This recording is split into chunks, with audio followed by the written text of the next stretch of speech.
Você está preparado? A história vai começar. Os bastidores do jogo, as maiores histórias, as maiores emoções, as grandes decisões, a voz dos botonistas. O jogo nunca para. Isso é futebol de mesa.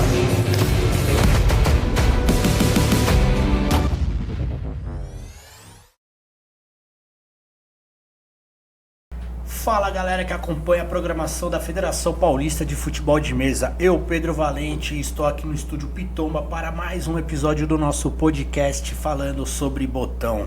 E aqui ao meu lado, como vocês podem ver, estou junto com Chico Júnior. Chico Júnior, dá só um alô pra galera escutar sua voz. Alô. Aê, essa voz é muito famosa no nosso meio do futebol de botão. E estamos aqui também com o Duda que é técnico hoje do B do São Paulo, mas já teve do Master também. Duda, te chamei aqui porque você é a pessoa que eu sei que tem mais história no botão, então dá um oizinho só pra galera escutar sua voz. Oi! É isso aí. Então antes de começar, eu queria falar pra todos sobre o nosso código no site da Bio Kombucha. Se você quiser montar o seu kit, você tem 20% de desconto com o nosso cupom FPFM20 que o nosso Dr. Raya nos disponibilizou pra gente. E é isso aí. Pra gente começar, eu queria falar sobre os Challenger. A gente vai ter o Challenger no Shopping Raposo.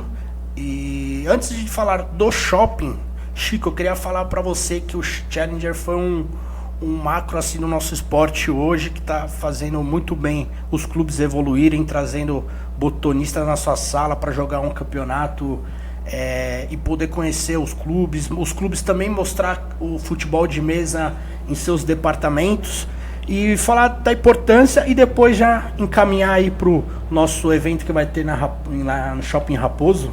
Muito bom, muito bom. O Challenger foi criado pelo Perrotti, ele que deu a ideia, né?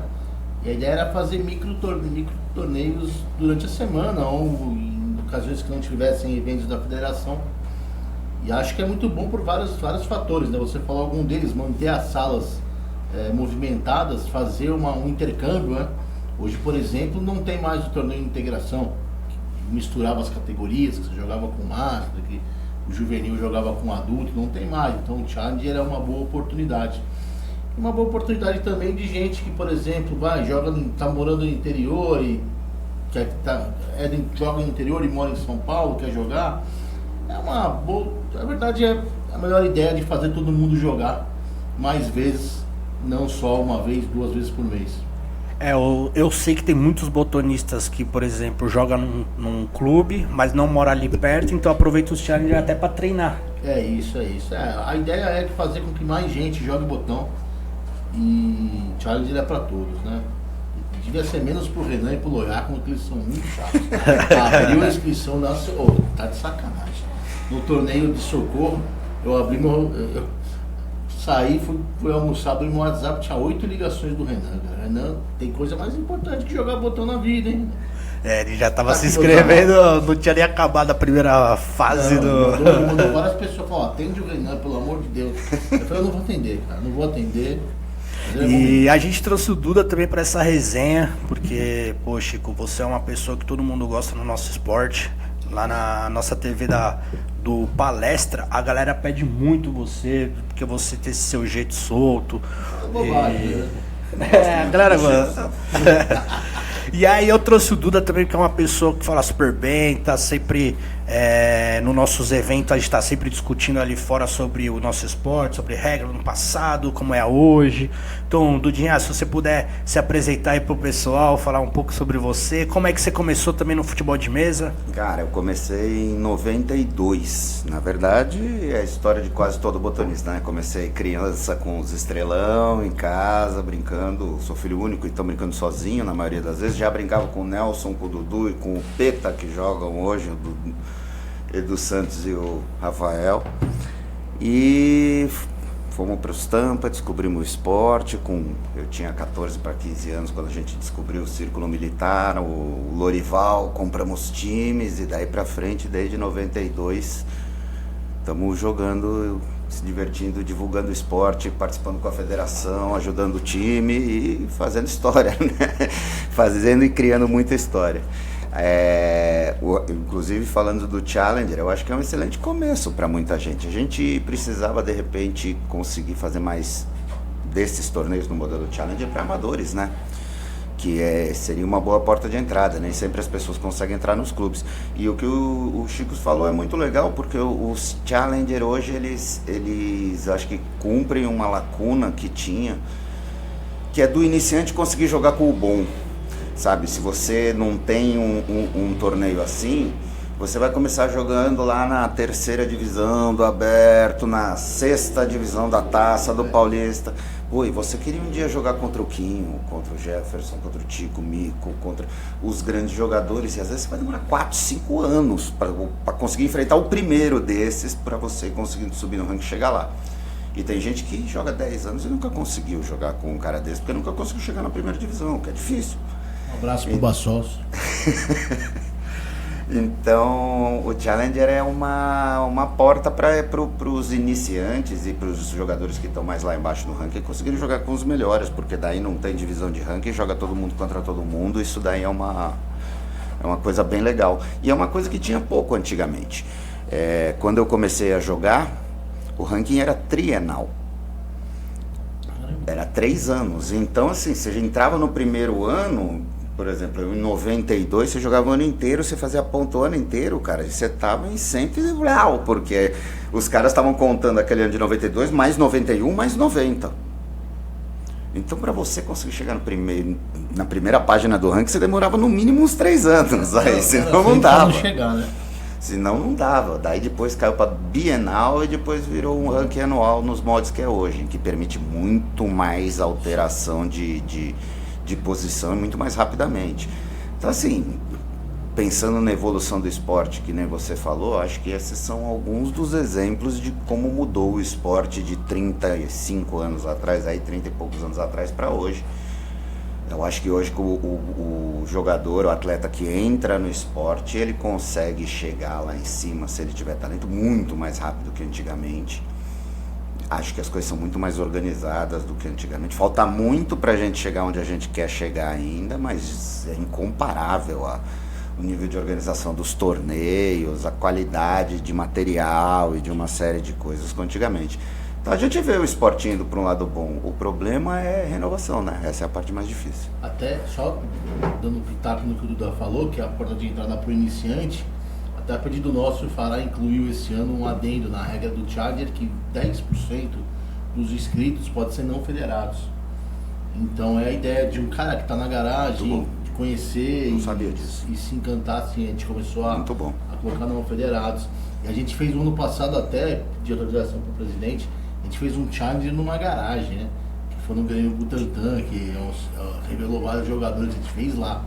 Então é um torneio democrático, é o que o Duda falou, é a chance de pegar um desses craques pela frente e... Cara, e tem que ter a porta de entrada, porque uma das coisas, eu fui diretor de marketing da federação, uma época que com o Dentinho, presidente, e fui diretor também com o Fará, antes da época do Dentinho, lá para entre 2009 e 2013 mais ou menos. E uma das coisas que a gente sempre ouve do pessoal, que é um desejo legítimo, mas da gente conseguir trazer mais gente para o esporte, jogar em vitrines maiores, jogar em shopping center, e a gente queria até destrinchar por causa desse torneio que vai ter lá no Shopping Raposo, que é a gente conseguir mostrar para mais gente, porque muita gente gosta de futebol de botão e não sabe que existe o esporte, jogava quando era moleque, joga em casa com os amigos desde e não sabe que existe o esporte. Isso é um problema. Então, poxa, os botonistas sempre querem uma visibilidade maior para o esporte. Só que daí quando você acha um iniciante, aí um cara vai lá, vê lá no Shopping Raposo, acha incrível. Vamos dizer que 20 pessoas novas se animaram e resolvem que quer entrar para o esporte. Nem sempre elas conseguem entrar, porque, por exemplo, o Chico joga no Palmeiras. Como é que bota um cara novo lá no Palmeiras? Chora pro Sérgio. Ele tem que ser sócio, ele tem que conseguir uma vaga de militante. Esses clubes normalmente têm vagas limitadas para militantes que quase sempre já estão totalmente preenchidas. Então aí ele vai querer jogar no Palmeiras, não consegue, vai tentar ir no São Paulo, onde eu jogo, às vezes não consegue, no Corinthians não consegue, vai no Círculo, tá cheio. E às vezes o cara quer entrar no esporte e não tem uma porta de entrada para ele conseguir jogar. Sim, tem o clube, o Tamo Junto, o Metropolitano hoje, que conseguem acolher. Mas a gente tem, principalmente em São Paulo, uma questão logística, né? É difícil o cara ir para Pirituba para jogar no Tamo Junto, dependendo do lugar onde ele mora em São Paulo.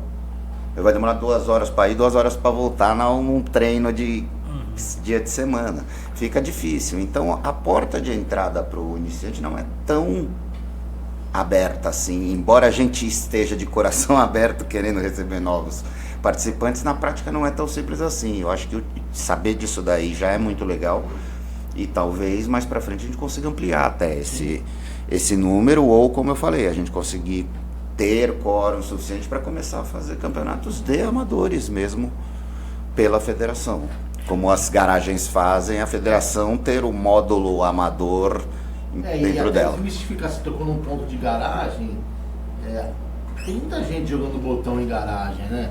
E esses caras, eles não se aproximam de nós, talvez até por algum preconceito, de repente foram maltratados, ou eles veem a gente... Eu conheci muitos casos, viu? Tem que aproximar. Eu fiz muita clínica, né, ao longo da vida, e desde programa de TV até o campeonato nos botecos de São Paulo, né, que foi muito legal. Então a gente conversa com muita gente que é de fora do esporte. Muita gente foi pro esporte e não foi bem tratado. Aconteceu. Já não foi um caso ou dois. Nem sempre a gente é tão receptivo nisso, porque às vezes o cara vai num aberto. Então, por exemplo, vou dar um exemplo, a gente vai jogar no shopping. Eu não sei como vão ser as acomodações que a gente vai jogar lá no shopping. Normalmente você vai deixar mais ou menos perto do público, pro público ver. Aí chega 2 crianças de 5, 7 anos fazendo barulho, perguntando um negócio pro pai, e às vezes tem um botonista já falou, já quebra a perna, o cara já olha, fala pros meninos, não, vamos sair daqui porque aqui não é pra gente. Isso é uma coisa ruim do nosso esporte. A gente sabe que quando a gente tá jogando no competitivo, a gente quer condições ideais, mas a gente tem que saber aprender a lidar com esse tipo de coisa.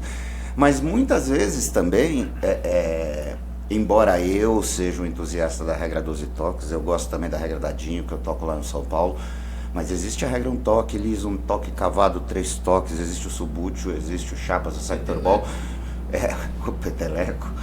Aí, às vezes o cara não gostou daquela regra. Eu já vi gente que não gostava de uma regra. E depois, quando descobriu que tinha outra regra, entrou pro esporte. Então eu me lembro, por exemplo, vou falar de 2 saudosos aqui, famosos para lembrar. O Oscar Schmidt, que se foi há pouco tempo, ele não gostava da regra 12 toques, ele achava um saco. Ele achava que futebol de botão era 1 toque para cada um. E ficava bravo quando ele vinha jogar os campeonatos 12 toques reclamando. É exatamente o contrário o Silvio Luiz. O Silvio Luiz, ele jogava 12 toques, quando ele vinha, que ele foi conhecer os campeonatos de 1 toque, ele achava aquilo horroroso, porque para ele tinha que ter a jogada. Sim.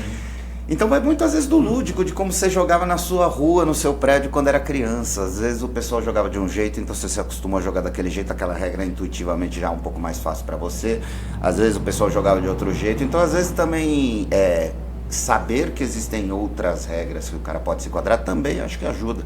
Porque embora eu tenha minhas preferências, pode ser que outros amadores achem outras regras mais legais.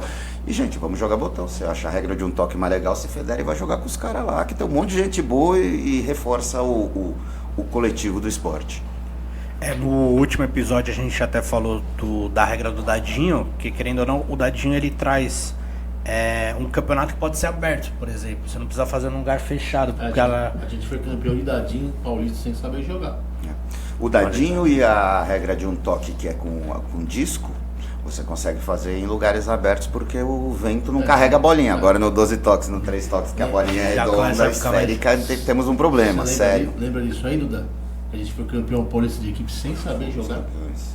Nos filiamos no começo do ano, encaixamos o Pode time... mandar bala dessa história, eu lembro de alguma coisa assim. O time encaixou esquema tático. Na verdade, o Lipe só inventa, né? Se tem uma coisa que ele gosta de inventar.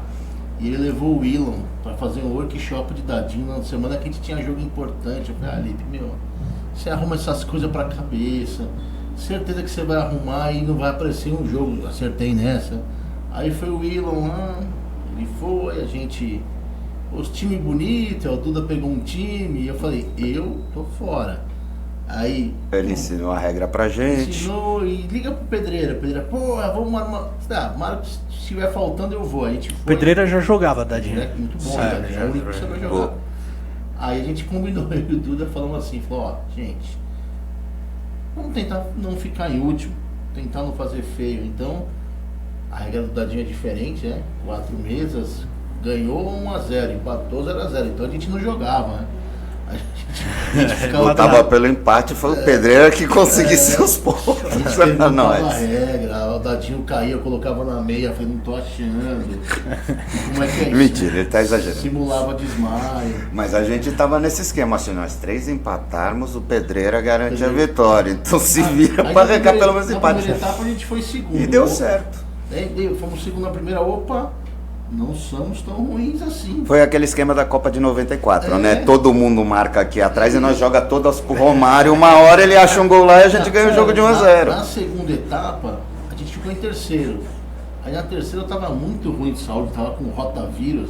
Nossa. E falei, não vou. E aí o Peita, não, o Peita, tadinho, o Peita mais gostou da categoria. Estranhamente no dadinho ele joga rápido. Aí ele me ligou, falou, o Lipe tá vindo. Eu falei, o Lipe não vai, cara, o Lipe tá na praia, ele enganou vocês. Ele falou assim, pô, eu tenho que ir embora daqui a pouco, a gente tá em primeiro, não dá pra você vir. Eu falei, eu tô muito mal, cara. Ele falou, então eu vou ligar pro Tigrão. Eu falei, pensando bem, dá pra eu ir sim. Aí eu fui, a gente ganhou aquela etapa, se eu não me engano. Não, fomos... Não, na última etapa a gente foi campeão. Ah, foi a última essa, na A verdade. gente foi pro campeão e foi pra final. A gente foi pra final sem saber jogar. E né? com a vantagem do empate. Com a vantagem de empate. O Willon tentou mudar, tentou levar o jogo pro Cifre. Não, vamos jogar aqui. Estamos Tá na dando final. certo, vamos continuar. E só para contextualizar, por que isso aconteceu dessa forma do que o Chico está falando? Porque a gente estava lá no círculo militar e, pô, São Paulo é o berço da regra 12 toques. Aqui em São Paulo sempre tivemos muito poucas regras, perto de outros estados que tem mais multiplicidade delas. E aqui em São Paulo, a nossa vida foi jogar 12 toques. As outras regras a gente foi apresentado e começou a conhecer faz relativamente pouco tempo. Aí foi nos últimos 10 anos aí que a gente teve um pouquinho mais de contato. Já o Rio de Janeiro é o berço do dadinho. Então todo moleque quase que jogou no Rio de Janeiro, poucos não começaram ou jogaram pelo menos um tempo da vida dadinho. É muito comum na brincadeira de rua, no estrelão de lá ser com dadinho. Então o Vasco da Gama, por exemplo, é um time que tem todas as regras. Eles disputam o subútil, eles disputam o sector boys, disputam um toque, eles disputam 3 toques, chapas, 12 toques. E eles ganham um montão de títulos, naturalmente, todo ano, porque eles jogam muitas regras. E a gente lá no círculo ficava se matando para ganhar um torneio o ano inteiro, a gente se matando, pô. Demorava às vezes 2, 3 anos para ganhar, e de 3 em 3 meses o Vasco ganhava algum campeonato sul-americano brasileiro de alguma regra. E um dia a gente tava comentando isso no círculo e falou, pô, a gente podia jogar mais uma regra pelo menos, porque porque no fim das contas, pro departamento de futebol de mesa é um título igual. Ser campeão brasileiro de um toque, ser campeão brasileiro do 12 toques, pro departamento do São Paulo é campeão brasileiro, do mesmo jeito. E a gente começou a pensar, e a dadinho é a regra mais parecida com o 12 toques. Tem relativamente poucas diferenças, é a mesma mesa, basicamente só muda a travinha ou o tamanho do gol. E a gente falou, bom, vamos ver se a gente uma hora dessas começa a jogar dadinho. Daí o Lipe fez tudo isso, chamou o Willon numa data meio errada até. Não foi um jogo. Nós resolvemos, então vamos comprar e vamos entrar no campeonato de dadinho, mas vamos tentar não passar vexame. Passei o último, nós compramos time de dadinho, ninguém treinou. Fomos lá pro primeiro dia, fomos vice-campeão da etapa, ninguém sabia como. No fim, a gente foi pra final com a vantagem do empate, fomos campeão. Foi uma história maravilhosa que a gente se divertiu horrores nesse ano. A final do dadinho era numa semana, que uma semana depois era a final do 12 toques. A gente estava na final do A e do B. Então a gente combinou de treinar de manhã 12 toques. Tinha o brasileiro ainda. O brasileiro foi uma semana antes. E a gente ia treinar o dadinho de tarde. Aí tava eu, o Dudu e o Petra, o Pudim tava lá treinando e tal. Aí como almoçar. Eu falei, Pudim, completo treino aí pra ninguém ficar de fora. Eu tenho um time a mais, a gente te explica as regras. E como não tinha muito o que fazer, ficou lá também, fez uns gols, falou, amanhã eu vou vir assistir o jogo. Eu falei, não, você vai assistir não, você vai... Traz o uniforme, qualquer coisa a gente empresta o time. Aí ele entrou e ganhou. Ele entrou e ganhou. O Willow olhava pra cá, o Willow queria se dar nó na própria bengala, ele não se aguentava. Foi muito bom esse ano, A gente cara. foi campeão, foi pra nunca mais, né? Porque Dadinho, vou te falar que é gostoso, mas não dá pra... Mas de repente muita gente é oportunidade. E por É, isso é mais que vai ter fácil e a etapa vai ter o Challenger. Até é legal falar, vai ter o Dadinho. Challenger lá no Shopping Raposo. E vai ter uma etapa do Dadinho, do Campeonato Paulista de Dadinho, individual e por equipes no shopping lá também. Ah, fácil de jogar, mais fácil de jogar, né? Eu acho que principalmente para tocar é muito mais fácil, né? O 12 toque sai muito mais gol que o Dadinho, mas o toque no Dadinho é muito mais grosseiro, de forma porque o Dadinho não rola e vai lá embaixo, né? Que você vai com muito menos cuidado, você consegue tocar melhor. Por isso que eu acho que é muito questão de adaptação.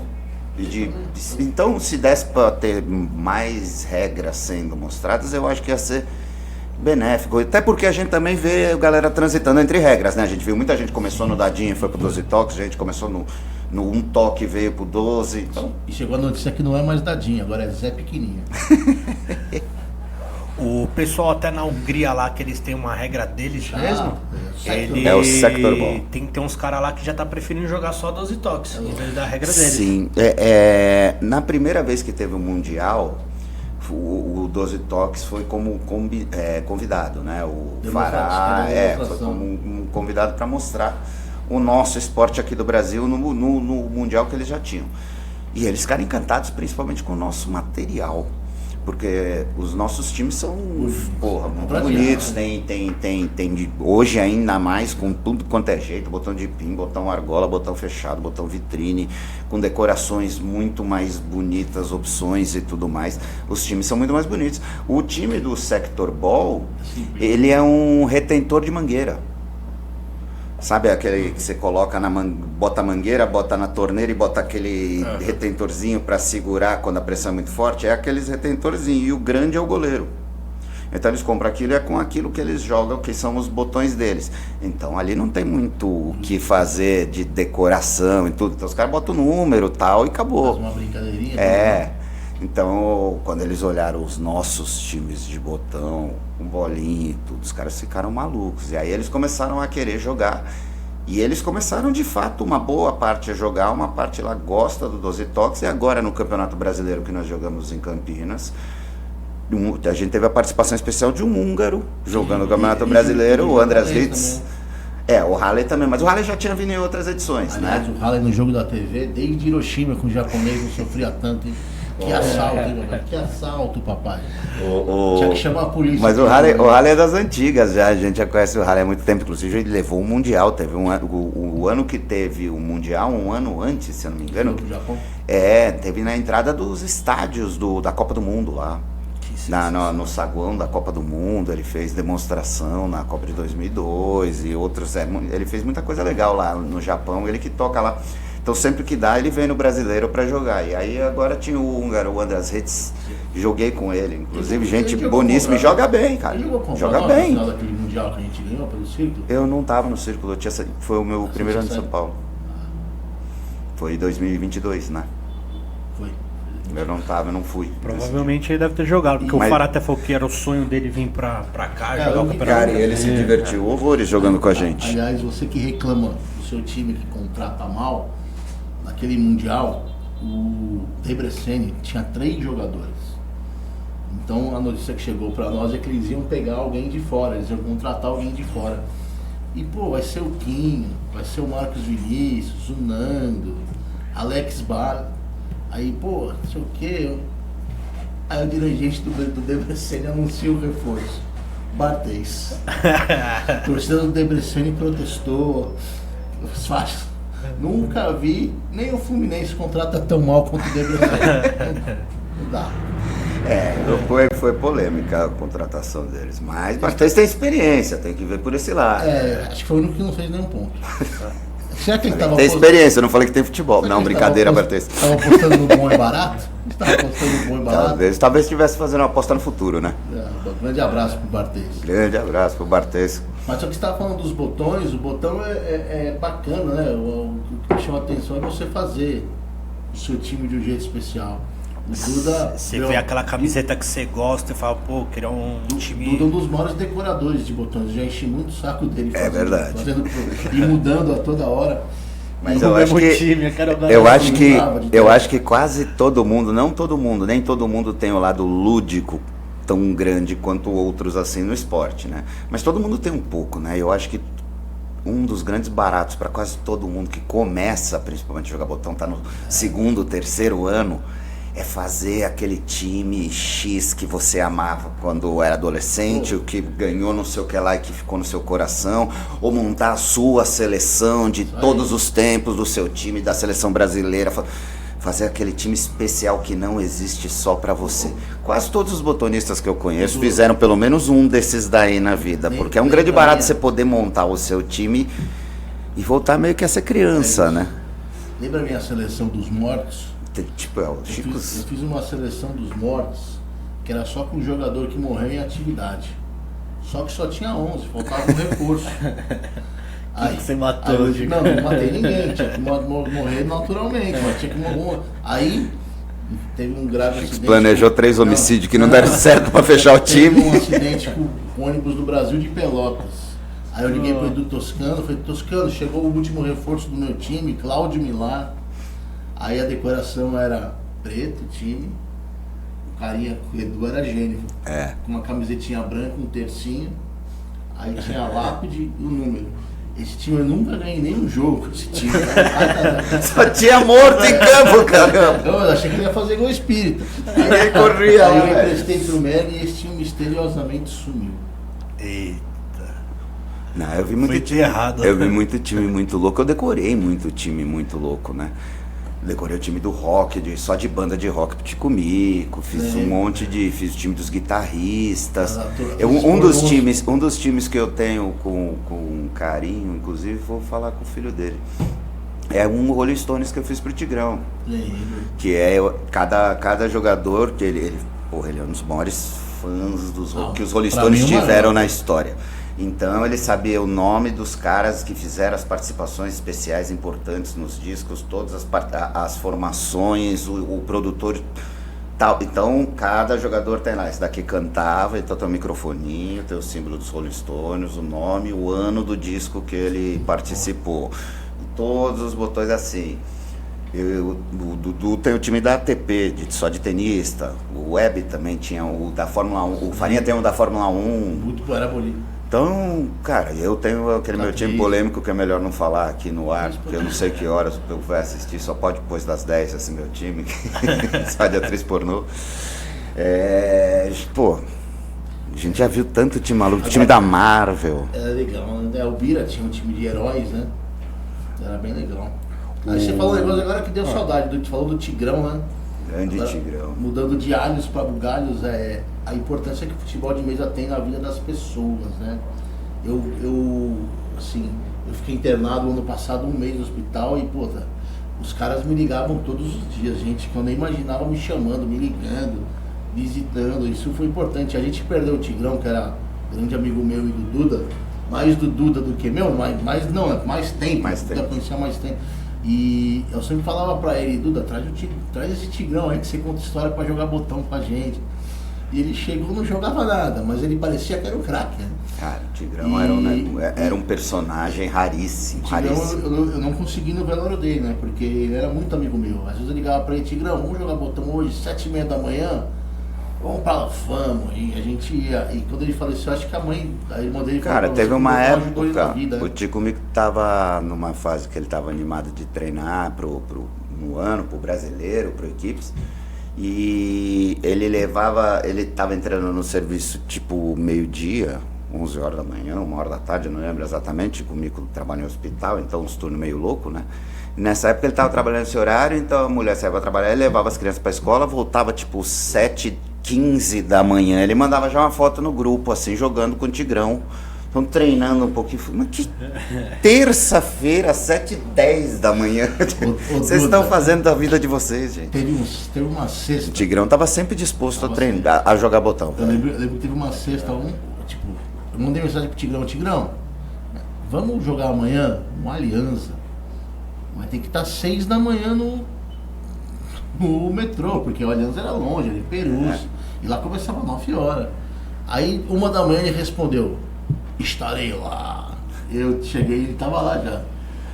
Ele era fogo. O Tigrão era mal, não ganhava jogo, mas o resto todo ele fazia, velho. Ele adorava treinar. E o Tigrão, ele tinha um bom humor. Ácido. Que você, quando acostumava com o humor dele, era muito engraçado. E o Tigrão tinha também um mau humor, que também era muito engraçado. Eu lembro... Então era muito bom em todas as circunstâncias. Quando ele estava feliz, a gente dava muita risada com ele. Quando ele estava muito bravo, a gente dava risada dele, cara. Porque ele ficava muito engraçado. Ficava todo mundo dando risada. Aí ele ficava mais bravo ainda. Lembra o dia que ele ficou bravo quando eu coloquei ele na final? Foi sair andando, xingando. Nossa, ele levou um capote aquele dia. Achei que eu ia ter que levar Tigrão pro hospital aquele dia, porque o Tigrão ele ficou puto, ele saiu do jogo. Na hora que ele foi sair do Corinthians, ele pisou errado na guia e tinha um carro na frente dele. Sabe quando você vê a pessoa indo de cara no carro, assim, ele foi caindo em câmera lenta, assim, aí ele conseguiu virar e bateu só de orelha no carro. Ficou com os joelhos tudo ralados, se arrebentou inteiro. O Tigrão, ele era diretor do armário. Tocava escolinha. Ele chegou lá com calhamaços, deu na mão do Duda uma nota, R$150. Duda, que é isso? Não, tirei xerox colorido, comigo não tem miséria. Mas ele fez súmula daquelas de jogo, de anotar e jogar fora. Pra que você gastou a puta grana pra fazer uma puta impressão colorida e gastar? Aí que é pra rasgar, usar uma vez na vida e jogar no lixo. Aí deu uns 6 meses, ele ficou bravo que pouca gente, só ia eu e ele na escolinha. Na verdade a gente ia da escolinha louco pra não aparecer ninguém, porque ficava jogando eu e ele, a gente treinava sábado de manhã. Aí um dia ele ficou bravo, ele falou, não venho mais na escolinha, ninguém vai embora. Ele saiu da sala e voltou e falou, tem outra, o ano que vem vou sair do armário, vou embora. Ah, Tigrão, não precisa falar isso pra nós, né? Isso é uma particularidade. Foi engraçado. Aí tem a mais legal, a gente podia ficar contando 1 hora de história. Nossa, só fazer um programa especial só de histórias do Tigrão. O Júlio Paterno treinando no círculo, ele chegou do lado do Júlio Paterno, tudo bem? Você vai voltar a jogar com a gente aqui? Ele tá dando pra ele, pô, você tem que jogar aqui com a gente de novo, tem que voltar. Aí foi o Tigrão, ele nunca jogou aqui. Você não jogou aqui, Pina? E ele errou o nome. Aí, outro dia, ele errou o Tigrão, ele errou ele na foto. Os caras botaram uma foto de uma festa e falaram, olha, eu gostava dessa calça. Tigrão, esse aí não é você. Você é aquele outro. Não, ele não tava. Você colocou na foto. O Tigrão era uma lenda, cara. Faz falta, o Tigrão faz falta. Muita. E isso é uma coisa que inclusive no velório, os filhos dele estavam falando com a gente, o quanto a gente acabou sendo importante, porque, cara, a gente quando tem 18, 20, 25 anos de idade, você tem milhares de amigos, você tem um monte de amigo da faculdade, do trabalho, da infância. Com o tempo, você vai casando, tendo filho, você vai tendo cada um vai cuidando mais da sua vida, você vai tendo cada vez menos núcleos de amizade, menos gente. Então, quanto mais velho você vai ficando, muito comum as pessoas ficarem mais solitárias, não necessariamente solitárias, normalmente tem família e coisa assim, mas nem sempre você tem um convívio de amizade com a sua família, de coisa assim. E eu acho que isso o botão é muito legal, porque aproxima muita gente que não iria se conhecer pela vida normal. Sim. Exatamente. E quando vê, tá jogando lá um moleque de 16 anos com o tiozão de 65, de igual para igual, que nem duas pessoas normais, com vidas completamente diferentes, e você acaba preenchendo um pouco essa lacuna dos amigos que você perdeu, porque você entra no mundo do botão e você começa a conhecer o pessoal. Você vai conhecer 300 pessoas. Sabe o que eu lembrei agora, Dudão?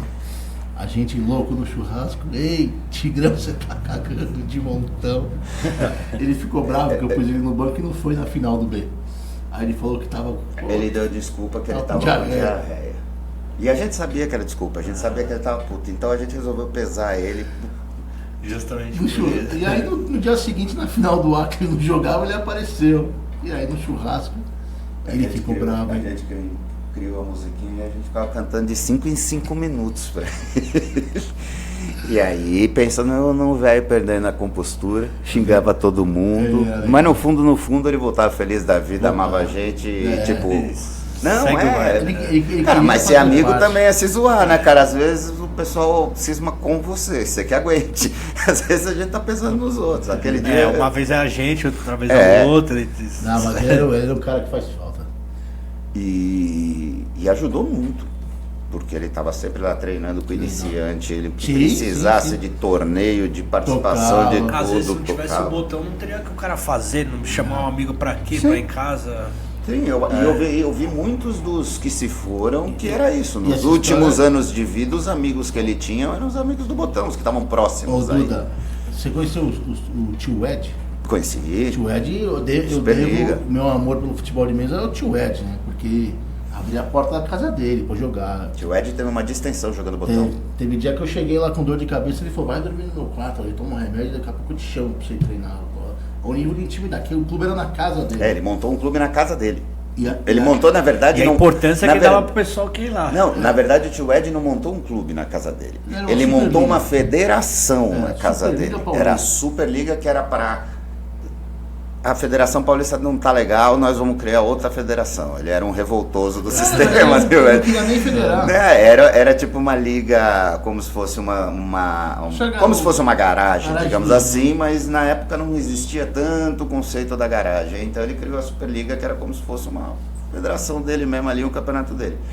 E com o tempo ele conseguiu tanta gente que começou a participar ali, que no fim ele montou um time só de iniciantes. Muita gente saiu lá, todos os Varóis. Bruno Varoli, Vitor Varoli, o Pietro, o argentino até comentou um pouquinho. O Cueca ia treinar lá também com o pessoal.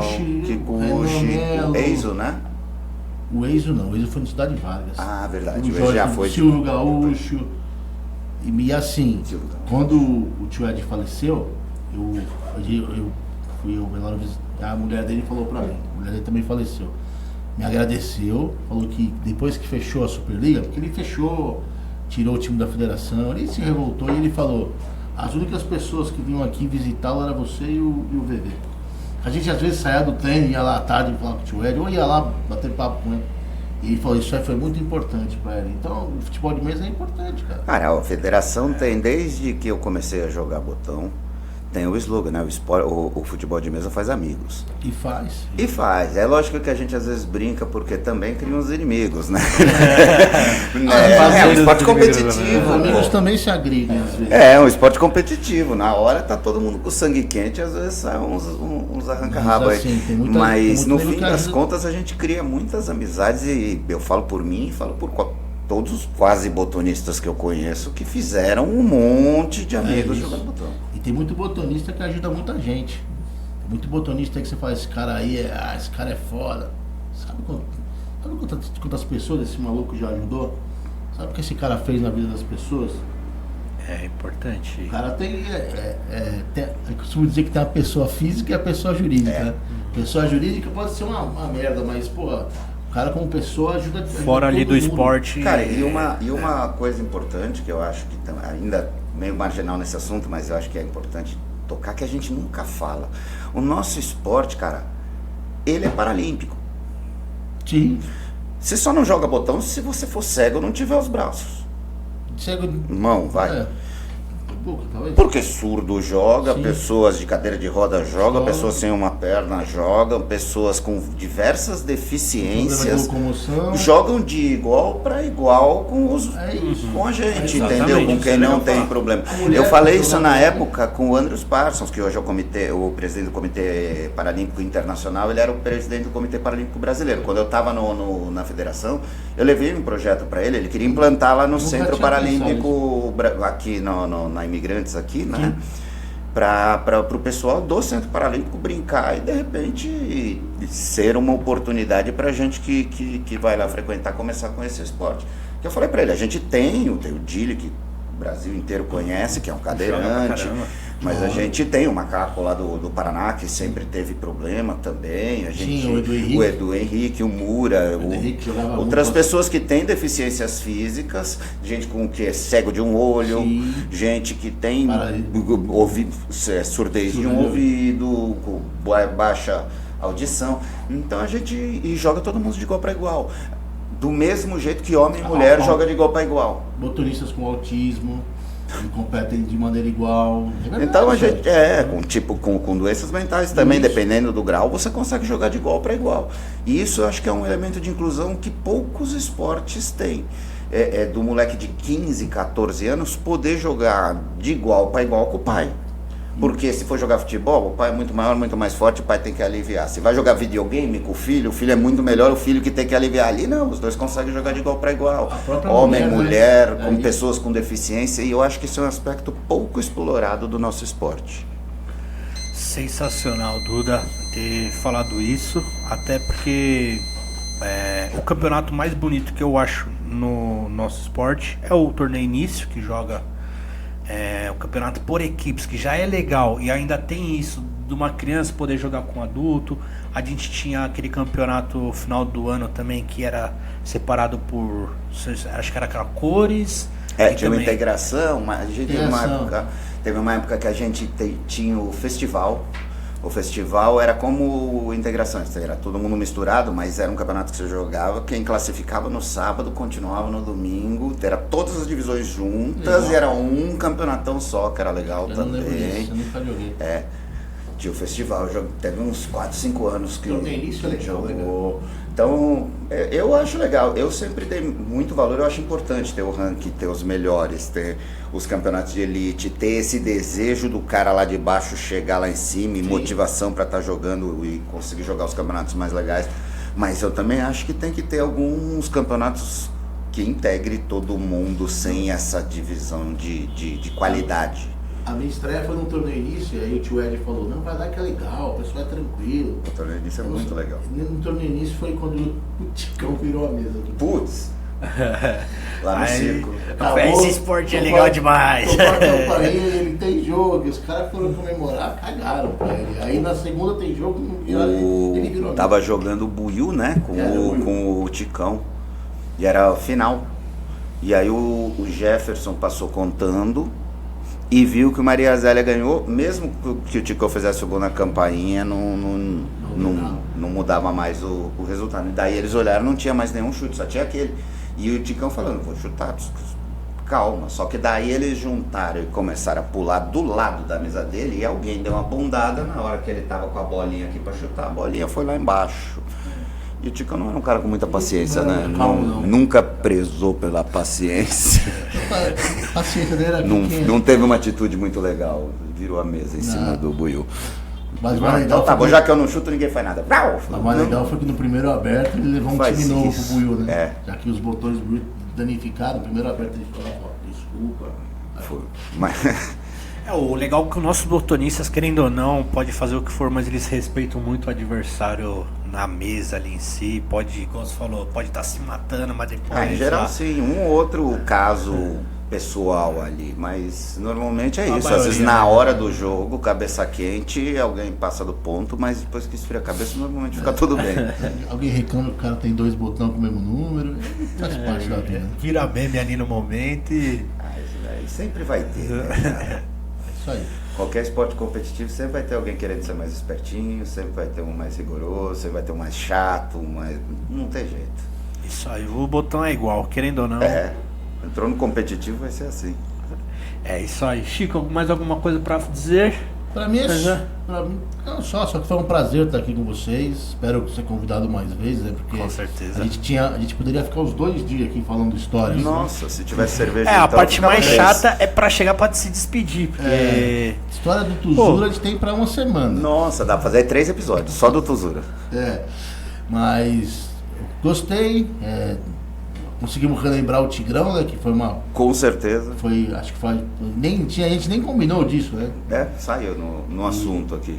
Espero que. Mas tem muita coisa pra falar, muita história pra contar, muita pauta pra você seguir, muita gente legal para você escutar, com certeza não vai faltar assunto no programa. Parabéns pelo projeto.